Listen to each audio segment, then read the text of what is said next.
Welcome to Rough Riders. I'm Jay Taylor, back with another DIY video here on the Acura. And on this one, we're going to be replacing the oil pan.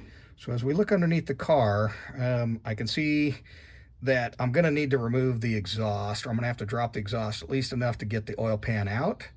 And to do that, there's a number of things in my way. So one of the things I'm going to have to replace or remove is this crossbar. This heat shield as well that's blocking the exhaust from being dropping down. So we're going to start with all of that so that we can get to the oil pan cleanly and get it out. So the bolts on the crossbar are a 14 millimeter, so I've got myself set up with my ratchet and a breaker bar extended on that so that we can break these things loose. For the second bolt up here on this bar, I set myself with an extension because the socket was too short to give me clearance. Just so that I don't lose any bolts along the way, what I try and do when possible is pop the bolts back into where they came out of. So this may be a little hard to see, but I got 3 bolts there for the exhaust. Then I've got the exhaust sensor there, and then some more bolts there that I'm going to have to drop or remove. Then I think just these bolts back here connected to the muffler. To remove that sensor, a sensor socket would actually be really helpful. I don't have one. I think it's about a 21 millimeter. I don't have that either. And so I just used a crescent wrench and got it on there nice and snug so it wouldn't strip it, and use that to break it free. Need a little bit of leverage because it's kind of rusted in there, but again, with a sensor socket, that would probably have done the job a lot easier if you have one. These rear ones are a 13 as well, and I think there's 3 of them there that we got to remove. So where the back ones are a 13, these ones up front are a 14. And just like the other ones, they're on there, they're rusted on there, so you're going to need some good penetrating oil to get them off. I cracked one socket while trying to get it off. And then this other one, I actually stripped the bolt on there. So, fortunately, I had some really good set of sockets that actually remove strip bolts. So, and I was able to get it off. So with all the bolts out, this is now just hanging there by the hangers right here. So I just got to pop those little rubber grommets off the hanger bars, and I think it should be ready to come out. So we're going to try that next and try and get this out. To get this rubber hanger strap off the arm, or piece that's right there, I just used the screwdriver and I'm just kind of prying it off. And then there is the exhaust. I just gotta get it unhooked there. I can't do that with one hand and film, so won't be able to record that, and I don't have a good holder for my phone to watch as I pry this off, but you should be able to get that part. And there's the exhaust out. Now we should have access to the oil pan. Let's go under the car and take a look. So with the exhaust out of the way, we've got access to the oil pan. We've got the oil pressure sensor here that's going to need to be removed. We got some large bolts here. I'm not sure what size those are yet. I'll get that figured out for you. We got some 10 millimeters here holding all of the pan on. So we're going to start with pulling that sensor out first, and then we'll start to remove the rest of the bolt pans and the big ones, and then hopefully this will drop right out. But let's see how that goes and get started on it. 2 bolts holding the sensor on here and here, or the sensor cover, and then the sensor looks like it's just a plug right there. So I think we unplug that, and then the sensor itself will probably Oh no, it looks like there's a couple bolts there as well that hold the sensor in. So we can either unplug that, drop the pan, leaving the sensor in, and then take the sensor out and put it on the new pan, or we can undo these bolts. I'm probably just going to unplug it and see if that gets that out of the way, and then get the rest of the bolts. So we'll do that now. So these big ones here are 17, so we're going to pull those out, and I can't hit them with my handy little wrench driver there, impact driver, so I've got to get in there with a regular ratchet and socket. So there is a metal cover here covering this up, so I got to hit this bolt here. I already took that bolt out, but I got to pull this one as well to get this little cover out. So with that cover off, there are 2 more bolts underneath it that I got to get, and that should be the last couple of bolts I need to remove. Okay, so all the screws are out. I popped them into the new oil pan just so I don't lose them. And you do have a mixture of long screws like that and short screws like that. So just be mindful of where you pull them out. If you lose track and stuff like that, just you can drop them into the pan, into the new pan, and you will see by how far they stick out where the long ones go and where the short ones go. So the only thing holding the pan in right now is this RTV like silicon. It's Honda Bond right there. You can see sort of squeezed out the side there. They don't use a traditional oil pan gasket, so you use an RTV type gasket material. It looks like they're using Honda Bond, and is what I'm assuming anyway, which actually performs pretty well based on the research I've done. So I've just got to pry this thing down and get it out. And then I can get the new oil pan ready and pop it in. So as I said, it's held in place by a silicon RTV type material.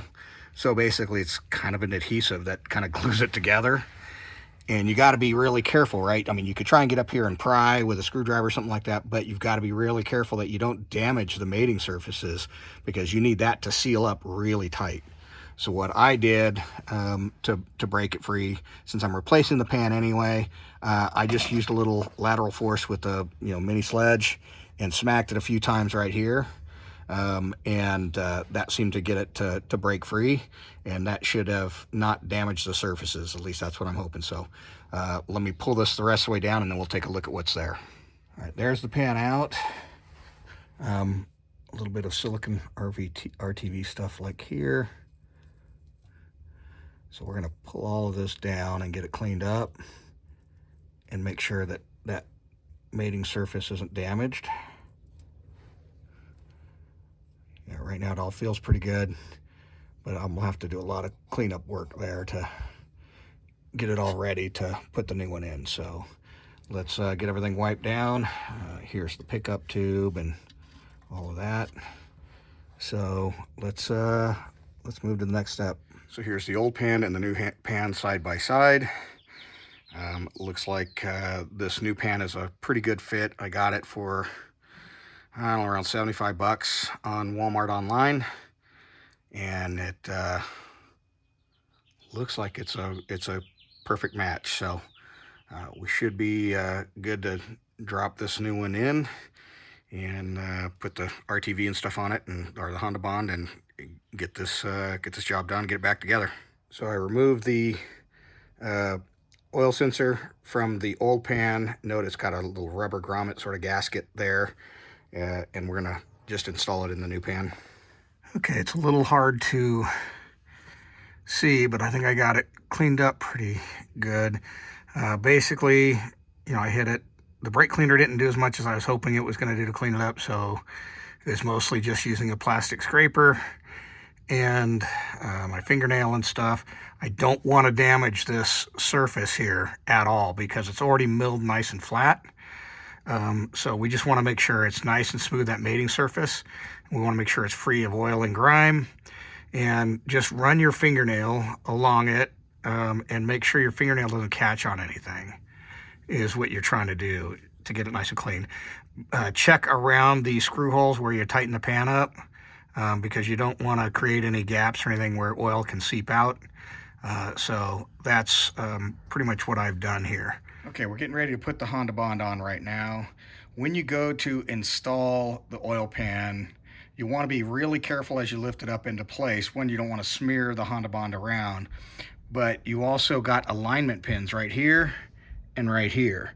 So you want to get those lined up, and if you wedge them in there just right, it'll help hold the oil pan in place while you put the screws in. We're going to lay one continuous bead all the way around, and we want to get around the bolt holes and all of that kind of stuff as we put the Honda Bond on. So it doesn't take much of the Honda Bond when you put it on there. You want a really thin layer because it's already a machine surface, so it's already really flat. So you're just trying to create a very thin layer of the material for a gasket to keep things from leaking. So I used another putty knife like this just to smooth it out and get a nice thin layer and get all the excess stuff, because once you torque it down, this stuff is going to squeeze out both sides, and you don't want a whole bunch of that stuff squeezing inside to the oil pan. So you just really need a thin layer is all you really need. The directions say to wait 1 minute after you apply the Honda Bond before you start putting it up. Okay, the oil pan is in. I have not torqued down any of the bolts yet. The only thing I've done is gone around and put them all in finger tight so that it gives time for that Honda Bond to set. I want to give it at least an hour or so before I torque everything down, and then it'll probably be 24 hours before I put any fluid. With the oil pan in and not leaking, the only thing left now is just to reinstall the exhaust and that cross member and stuff. So we're going to do that now. Now, I did pick up some new gaskets for the flanges, for the exhaust flange, as well as for the catalytic converter. So I loosely fitted everything in and just hand tightened the nuts down on all the attach points. And then for the hanger strap, I just used my big screwdriver here to kind of stretch it and pry it on. It wasn't too bad. All right, everything's in. I've started the car up. It's not loud or anything, so everything seems to be working well. I'm not smelling any leaks underneath the car. So I think we're ready to put the panels and stuff back on and call this job done. Okay, so that's pretty much the job complete. Changing out the oil pan on a 2015 MDX. Overall, it's not a terribly difficult job, but it does require removing the exhaust and everything to get to the pan. Overall, I think if you've got all the parts, you've got, the gaskets and everything like that, you could get this job done in, half day, 3/4 of a day, something like that. It's not terribly difficult. It took me a couple of weeks because I had to order some parts and they had to ship from different locations. I had to order the gasket material. That took several days. I had to order the gaskets for the exhaust and for the catalytic converter. That took about a week and a half to get those parts in. So it did take me a little bit longer than I would have liked, but total time to get the job done, somewhere between half and 3/4 of a day to change out that entire oil pan. So there you go. If you have any questions, please post those below. I'll get to those just as soon as I can. And as always, thanks for watching. If you enjoyed this video, please consider giving it a thumbs up and subscribing. And then we'll see you next time here on Rough Riders. Thanks for watching.